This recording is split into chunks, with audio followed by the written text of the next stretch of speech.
ಮಾಜಿ ಪ್ರಧಾನಿ ಎಚ್.ಡಿ. ದೇವೇಗೌಡ ಅವರ ಪತ್ನಿ ಚೆನ್ನಮ್ಮ ಅವರು ಇಂದು ವಿಧಿವಶರಾಗಿದ್ದಾರೆ. ತೀವ್ರ ಉಸಿರಾಟದ ಸಮಸ್ಯೆಯಿಂದ ಬಳಲುತ್ತಿದ್ದ ಅವರನ್ನ ಜುಲೈ 15ರಂದು ಬೆಂಗಳೂರಿನ ಮಣಿಪಾಲ್ ಆಸ್ಪತ್ರೆಯಲ್ಲಿ ದಾಖಲಿಸಿ ಐಸಿಯುನಲ್ಲಿ ಇಟ್ಟು ಸ್ಪೆಷಲ್ ಟ್ರೀಟ್ಮೆಂಟ್ ಕೊಡಿಸಲಾಗುತ್ತಿತ್ತು. ಡಾಕ್ಟರ್ ಸತ್ಯನಾರಾಯಣ್ ಅವರು ಚಿಕಿತ್ಸೆ ನೀಡುತ್ತಿದ್ದರು. ಆದರೆ ವಯಸ್ಸಾಗಿದ್ದರಿಂದ ದೇಹ ಚಿಕಿತ್ಸೆಗೆ ಸ್ಪಂದಿಸದೆ ಅವರು ಕೊನೆ ಉಸಿರೆಳೆದಿದ್ದಾರೆ. 1954ರಲ್ಲಿ ದೇವೇಗೌಡ ಅವರ ಜೊತೆ ಮದುವೆಯಾಗಿದ್ದ ಚೆನ್ನಮ್ಮ ಅವರಿಗೆ ಎಚ್.ಡಿ. ಕುಮಾರಸ್ವಾಮಿ, ಎಚ್.ಡಿ. ರೇವಣ್ಣ ಸೇರಿದಂತೆ 4 ಜನ ಗಂಡು ಮಕ್ಕಳು ಹಾಗೂ 2 ಹೆಣ್ಣು ಮಕ್ಕಳಿದ್ದಾರೆ. ದೇವೇಗೌಡ ಅವರು ಸದಾ ರಾಜಕೀಯದಲ್ಲಿ ಬ್ಯುಸಿಯಾಗಿದ್ದರಿಂದ ಮನೆ ಮತ್ತು 6 ಮಕ್ಕಳ ಜವಾಬ್ದಾರಿಯನ್ನ ಚೆನ್ನಮ್ಮ ಅವರೇ ನಿಭಾಯಿಸಿ ಪತಿಗೆ ದೊಡ್ಡ ಸಪೋರ್ಟ್ ಆಗಿದ್ರು. ಅಂದಿನ ಕಾಲದಲ್ಲೇ SSLC ವರೆಗೆ ಓದಿದ್ದ ಇವರು ತಮ್ಮ ತವರು ಮನೆಯ ಒಡ ಹುಟ್ಟಿದವರಿಗೂ ತಾಯಿಯಂತೆ ಆಸರೆಯಾಗಿದ್ರು. ಇನ್ನು 2001ರಲ್ಲಿ ಇವರ ಮೇಲೆ ಆಸಿಡ್ ದಾಳಿಯಾಗಿದ್ರು. ಅದರಿಂದ ಗುಣಮುಖರಾಗಿದ್ರು.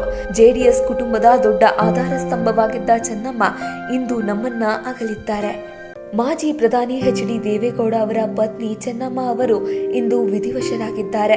ತೀವ್ರ ಉಸಿರಾಟದ ಸಮಸ್ಯೆಯಿಂದ ಬಳಲುತ್ತಿದ್ದ ಅವರನ್ನ ಜುಲೈ 15ರಂದು ಬೆಂಗಳೂರಿನ ಮಣಿಪಾಲ್ ಆಸ್ಪತ್ರೆಯಲ್ಲಿ ದಾಖಲಿಸಿ ಐಸಿಯುನಲ್ಲಿ ಇಟ್ಟು ಸ್ಪೆಷಲ್ ಟ್ರೀಟ್ಮೆಂಟ್ ಕೊಡಿಸಲಾಗುತ್ತಿತ್ತು. ಡಾಕ್ಟರ್ ಸತ್ಯನಾರಾಯಣ್ ಅವರು ಚಿಕಿತ್ಸೆ ನೀಡುತ್ತಿದ್ದರು. ಆದರೆ ವಯಸ್ಸಾಗಿದ್ದರಿಂದ ದೇಹ ಚಿಕಿತ್ಸೆಗೆ ಸ್ಪಂದಿಸದೆ ಅವರು ಕೊನೆ ಉಸಿರೆಳೆದಿದ್ದಾರೆ. 1954ರಲ್ಲಿ ದೇವೇಗೌಡ ಅವರ ಜೊತೆ ಮದುವೆಯಾಗಿದ್ದ ಚೆನ್ನಮ್ಮ ಅವರಿಗೆ ಎಚ್.ಡಿ. ಕುಮಾರಸ್ವಾಮಿ, ಎಚ್.ಡಿ. ರೇವಣ್ಣ ಸೇರಿದಂತೆ 4 ಜನ ಗಂಡು ಮಕ್ಕಳು ಹಾಗೂ 2 ಹೆಣ್ಣು ಮಕ್ಕಳಿದ್ದಾರೆ. ದೇವೇಗೌಡ ಅವರು ಸದಾ ರಾಜಕೀಯದಲ್ಲಿ ಬ್ಯುಸಿಯಾಗಿದ್ದರಿಂದ ಮನೆ ಮತ್ತು 6 ಮಕ್ಕಳ ಜವಾಬ್ದಾರಿಯನ್ನ ಚೆನ್ನಮ್ಮ ಅವರೇ ನಿಭಾಯಿಸಿ ಪತಿಗೆ ದೊಡ್ಡ ಸಪೋರ್ಟ್ ಆಗಿದ್ರು.